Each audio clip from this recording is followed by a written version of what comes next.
প্রশ্ন করছেন পুলিশের স্ত্রীরা।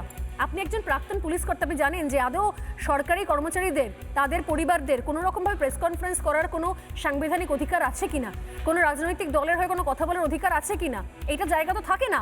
তারা প্রেস কনফারেন্স করছেন সরকারি বয়ান, আর সেখানে ভুলবশত তৃণমূল রিপাবলিক বাংলা জিজ্ঞাসা করে ফেলেছে যে অনুব্রত মণ্ডল নিয়ে আপনি প্রশ্ন করলেন না কেন?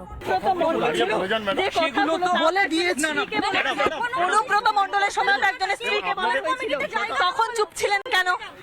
এখন কেন অনুব্রত মণ্ডল নিয়ে প্রশ্ন করলে চুপ রয়েছেন? অনুব্রত মণ্ডলকে নিয়ে প্রশ্ন করলে কেন চুপ রয়েছেন? স্ত্রীরা নাকি প্রেস কনফারেন্স করছেন, তো শাসক দলের বয়ান অরিন্দম দা কি বলবেন? আপনাদের বলবো যে সাংবাদিক মেয়েটি কথাটা বলেছে তাকে আমি অনুরোধ করব অনুগ্রহ করে আজকে যারা নাকি আজকে ডেমনস্ট্রেশন দিয়ে কথাটা বলেছে, বুক ফেটে যাচ্ছে, তাদের পরিবার, তাদের আত্মীয় পরিজন, তাদের স্বামী, তাদের ছেলেরা কোন থানায় পোস্টিং আছে, কত বছর ধরে থানায় চাকরি করছে, তারা কোন অ্যাসোসিয়েশনের সাথে লিঙ্ক রয়েছে, আপনি এটা তাহলে এটা আপনি পুরো স্পষ্ট হয়ে যাবে এরা কারা। কারণ আজকে অনুব্রত মণ্ডল যেভাবে একজন গেজেটেড ইন্সপেক্টরকে মা মাসি তুলে গালিগালাজ দিয়েছে এবং টিল নাও আজ পর্যন্ত তার মোবাইলটা পর্যন্ত সিজ করেনি টু দ্য